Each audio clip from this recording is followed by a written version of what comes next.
Ladies and gentlemen, hi, how you doing? Welcome back to the channel. Thank you so much for stopping by. Obviously, over the course of time, we've seen a lot of weapons added into Warzone. We're now at the point where we have over 100 plus weapons available to choose from, which is kind of absurd. But today I wanted to specifically look at the SMG category, where we have just over 20 different SMGs now between Modern Warfare and Cold War, with obviously even more to come in Vanguard. And today I wanted to sit down and rank every single SMG, re-rank every single SMG, because we've seen a lot of changes over the course of the past couple of months, and also give some of the best meta loadouts for those SMGs that are actually at the top of the chain, the best of the best, right? So as we go over it all, if you enjoyed the video at any point, let me know by dropping a like on it. It would be seriously appreciated. And of course, if you're new here or if you have not already subscribed, this is the place to be for everything going on in COD. News, updates, loadouts, tips, it is all right here every single day. So feel free to subscribe with your notifications turned on. Also, right now, my G Fuel discount code Immortal is boosted back up to 30% off. So if you're trying to stock up on anything in time for Vanguard, now is the best time to do so. If you're looking for a new tub, a shaker cup, a starter pack, anything like that, Code Immortal has you covered. All right, so here we are back on our SMG only tier list. We have our basic categories as always on all of our tier list. Top or meta, which is obviously the absolute best of the best. Competitive, which is pretty solid. It can compete with meta, but there are some weapons that can best it in some situations. Viable, which is you can use them, but they're not going to be the best choice every single time, but you can definitely get away with actually running them in game, and you can do well with them. Below average, wouldn't really recommend because it's not worth running. Niche, which is not bad, but it's just different. It has a very specific place in the meta, and it can't be used in a wide variety of engagements. And then finally, garbage, the worst of the worst, steaming pile of trash. Basically, if it's in this category, you don't even want to look at that gun. Now we do have our, I think, 22 different SMGs here. Just going in order, we're going to rank each one of these. Then, like I said, at the end of the video, we'll see what's in top meta and competitive, and I'll give you the best overall setups and loadouts for those weapons in specific. But let's start with the AK-74U. Honestly, this is a weapon that I don't feel like gets enough credit because there are some other really good Cold War subs out there, but honestly, the AK-74U is not a bad choice at all. I'm honestly kind of torn between competitive and viable for this one. I think for the time being, I'm going to leave it in competitive, but we'll see as we sort of, build out this list some if it drops down to viable at all. But honestly, this thing is very fun to use. It's got some super clean iron sights, great mobility, some decent damage, like all around. It's just a very well-rounded sub, very similar to the Bullfrog, which obviously we'll get to here in a bit. And those are sort of two weapons I compare very closely to one another. I think True Game Data also did a video on that recently, comparing how close they are, because their overall TTKs and everything about them are very similar. But honestly, it's sort of a slept-on SMG because it can put in some work if you know how to use it. All around, I think it's a pretty solid sub. Now, the Milano, at one point, if you remember, was absolutely the meta. The 3x Milano assault rifle hybrid setup was kind of goated at one point in time. It was a little bit ridiculous, but also very fun to use. But it's obviously received quite a few nerfs, and now, though, I think it's just viable at best. It's definitely not competitive in my mind anymore. The TTK nerfs and the range nerfs that it's, received over the course of time really have given it that reality check. So I don't feel like the Milano is like a top recommended sub anymore, but you can use it in some situations. Like, it's definitely not bad if you want to use it as like sniper support or as a more hybrid SMG in that sense, sort of similar to the MP7. But it's definitely not going to be besting out a lot of the other Cold War subs. Now, the LC-10 is honestly in the same exact place. This was probably the best sniper support weapon at some point in time, but it also received some changes and sort of, following the pattern here, it just became a weapon that is decent, but you could definitely do better in a lot of different areas. For close range, it's mid-tier. For medium range, it's mid-tier. So I feel like that fits the viable category perfectly. Now, the KSP is definitely an interesting one. Previously, I would have had this thing in garbage, but it's honestly not the worst weapon in the world. I don't even feel like below average is necessarily the right place to put it. I think this one also lands in viable. We might have to adjust this category some too if it gets too filled up, or things are just going to be really well balanced by the end of the video. But the KSP is definitely an interesting weapon because obviously it is a burst sub, which naturally aren't really all that great because they're awkward to use and not as consistent. But if you can master this, it can be a pretty consistent like 2 to 4 burst kill depending on where you're landing your shots, which really isn't the worst thing in the world. But it's definitely like not the AK-74U. It's not a lot of these other subs. Like, I would not go out of my way to use this ever, but I can't deny the fact that its stats sort of do speak for themselves, and it can hold its own, at least to a certain extent. Now, the MAC-10.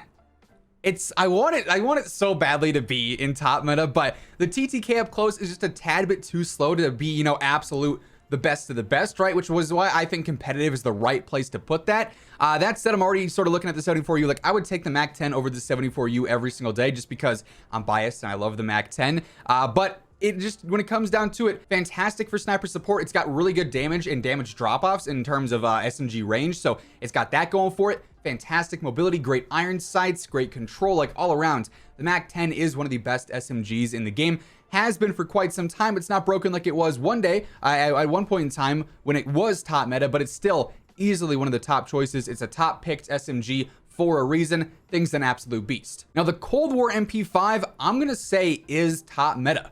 Honestly, this thing does fry, but you have to be within about 12 meters.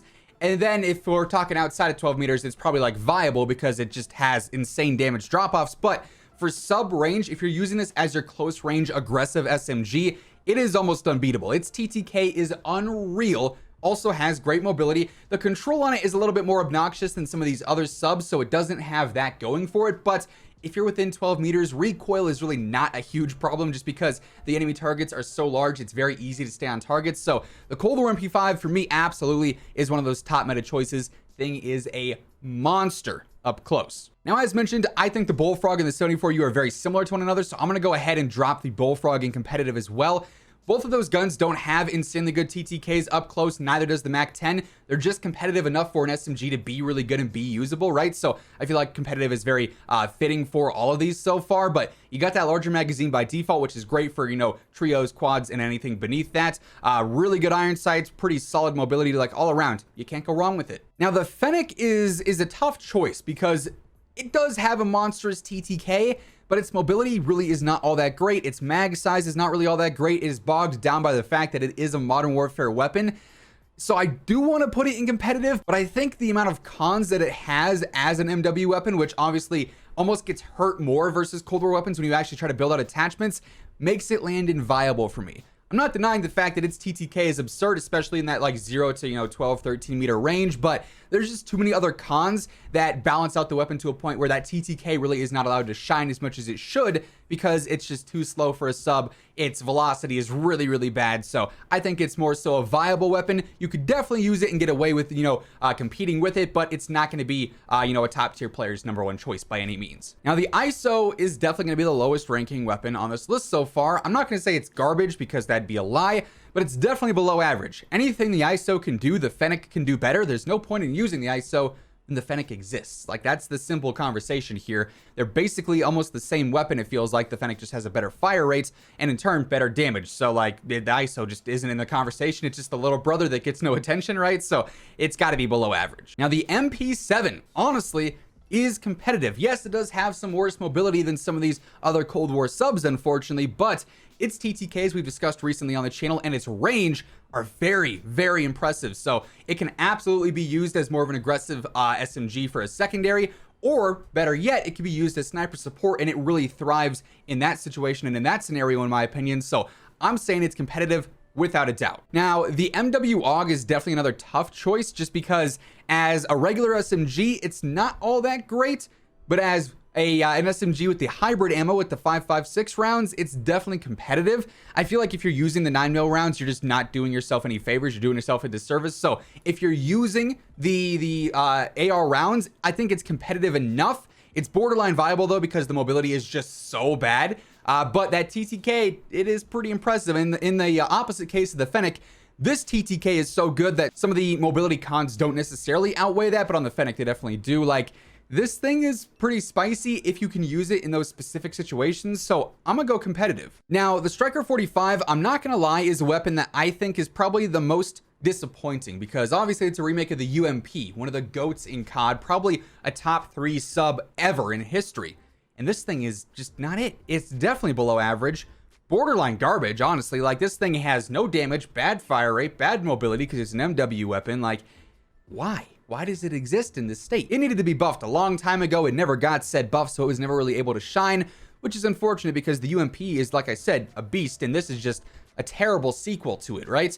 So yeah, nothing really crazy going on with the Striker. Now the Uzi, I'm gonna just simply put in viable because it does have a decent damage profile, but it just doesn't have the ammo. You pretty much have to use the AE rounds on that. And even if you're doing that, you only get, I think, 32 or 35 rounds per mag, I think is the max there, which just simply is not enough. You can get by using that in solos. Duos is pushing it. It's pretty much unusable in trios or quads unless you expect to constantly be reloading, or you're running into teams that are split off by 1 and 1 and 1 and 1, right? So it's just not practical to be using in those larger team-based modes. So it really can't be anything better than viable in my opinion. But like I said, its damage profile is actually pretty solid. P90 honestly going to go in the same place. So notice a lot of these Modern Warfare weapons are actually well balanced. I know, crazy, right? It really just is a very well balanced, well-rounded SMG. Decent mobility here, decent damage, pretty solid recoil. Like the Bullfrog, it has that larger mag, which is pretty nice just because you don't have to worry about using something there. You can use a different attachment, right? So you can sort of get more out of it in that respect. But compared to some of the Cold War subs, the TTK, the mobility, it just doesn't match up. Pound for pound, it's not going to be able to compete as well. But in the right lobby against the right enemies, you can definitely do something with it. Now, the MW MP5, also going to be top meta. It doesn't have the mobility of the Cold War MP5, but its damage profile is pretty similar. It's got a very, very good TTK through about 12, 13 meters. It's got great hip fire. You pretty much don't even have to aim down sights half the time with this gun. It's so accurate. Also, great iron sights, great control, way better than the Cold War version. So without a doubt in my mind, the MW MP5 is the best Modern Warfare weapon and definitely one of the best SMGs. Now the Bison, basically the copy and paste version of the Bullfrog, could be decent. It's very similar in overall stats to the Bullfrog, minus the fact that it's a Modern Warfare weapon, which draws it back a whole lot because you need a sub to be very aggressive, especially in the case of this. It could be so good, but you have all those mobility cons, and you got to put so much effort into making it good for mobility that you lose out on other stats elsewhere, whereas the Bullfrog here is just better in pretty much every single way, right? So I can't have them in the same category. That'd be weird. So again, we're just going to go viable for the Bison here. It's not the craziest sub in the world. It is decent, definitely underrated in my opinion, but it's not going to be something you're going to be able to fry with unless you are just playing against bots, honestly. Now the PPSH, honestly, I'm also going to go top meta. Its TTK through all ranges is pretty impressive. It can also be used as sniper support. It's got the massive magazine capacity, which is phenomenal for trios and quads, or really any mode, honestly. It has great control, great iron sights, fantastic mobility. Like the PPSH all around is just a beast. It's a phenom. I love it. I've been using it a ton recently. It's so satisfying to use. Just something about it makes it so much fun. And I do think it's one of the best SMG choices because it's very forgiving and so many players can take this regardless of skill level and actually be able to do something with it. Like Rebirth, you can fry with it. Verdansk up close, you can fry with it. Sniper support, it's usable. Like all around, it's very versatile for a sub. Very impressive in my opinion. Now the nail gun is going to be the very first niche weapon here. Now yes, the nail gun does have an insane TTK, but its velocity is not it. It only has, I think, 20 rounds. You can't put attachments on it. Like, it's not a weapon you could ever seriously use and get away with just fragging out, right? It's a weapon that you want to use in a very specific situation for very specific gunfights, and that fills the niche category to a T, right? So not a bad weapon by any means, but it's just not versatile at all. So it's got to be niche. Now the Tech 9, I'm also going to drop in competitive just because it is very, very strong. It can delete players. It does take a bit more skill to use, just similar to the Cold War MP5. It has that skill gap of some not so ideal recoil, just like the way it feels is a little bit off compared to some of these other subs, which are very point and shoot-esque, right? So it's it will melt players. It has a very good TTK, regardless of if you're in burst, fully auto, semi-auto, but it does take more to use. So I feel like that draws away from being top meta because it's not the most effective tactic available. It's just a very effective tactic, right? So definitely is in the meta talks, but it's not top of the top, best of the best. CX9, honestly, I think is also going to go in competitive. Great TTK.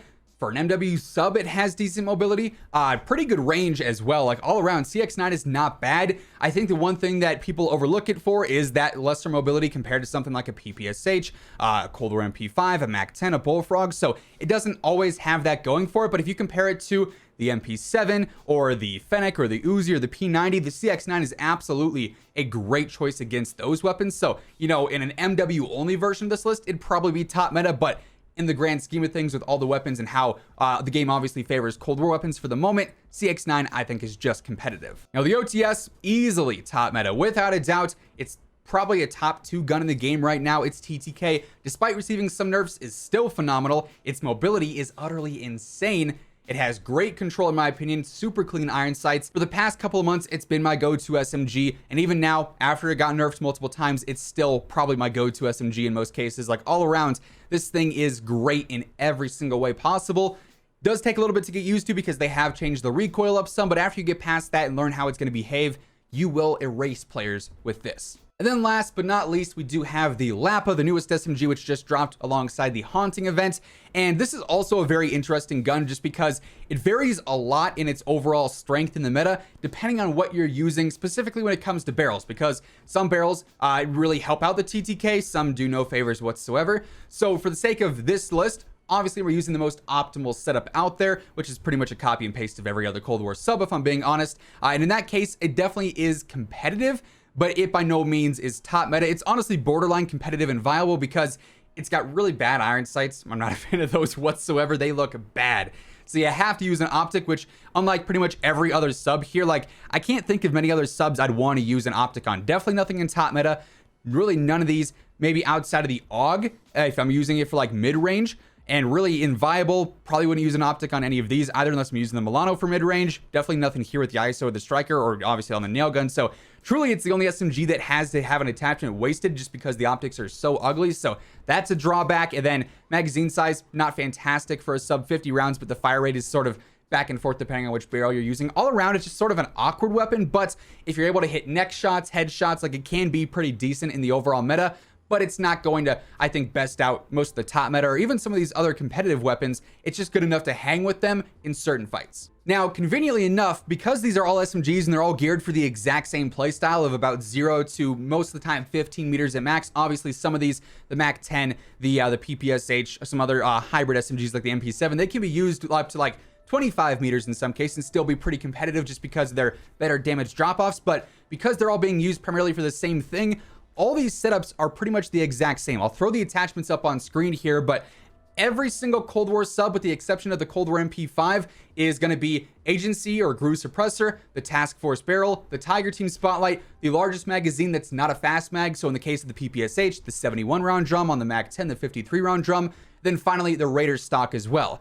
The only thing that you'd pretty much differ there is on the Cold War MP5, you wouldn't want to use a barrel. Use something like a bruiser grip instead. On the Bullfrog, you don't need a magazine attachment, so use a bruiser grip or maybe like a Serpent Wrap instead. So there's really very little differentiation on the Cold War subs. And for Modern Warfare subs, obviously, MW-MP5 is going to be the monolithic integral, the collapsible stock, the 45 round mags, the Merc foregrip, and the stipple grip tape. MP7 is going to be monolithic suppressor, largest barrel, tac laser, 50 or 60 round mag, and stipple grip tape.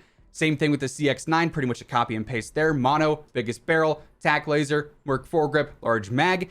They're all pretty much copy and paste, and you can apply that to pretty much every single MW sub as well. Kind of unfortunate that weapons don't really have much variation in their setups, but if they're all being used for the exact same thing and all those specific attachments make them the most effective, the suppressor that hides you but also helps out velocity, the largest barrel for the best control and range, a tac laser or some sort of laser for better speed, a large magazine, and then usually a foregrip or a stock. It's all going to be the same on pretty much every single weapon, despite them being so different in overall capabilities. But that is every single SMG currently in Warzone ranked, and the best loadouts for them as well. Hopefully you guys enjoyed this video. If you did, let me know by dropping a like on it. It would be seriously appreciated. And of course, if you're new here or if you have not already subscribed, feel free to do so. That way you can always stay up to date with everything going on in COD. But once again, thank you so much for tuning in. And until next time, take it easy. Have an awesome rest of your day. And I will catch you guys later. Peace out.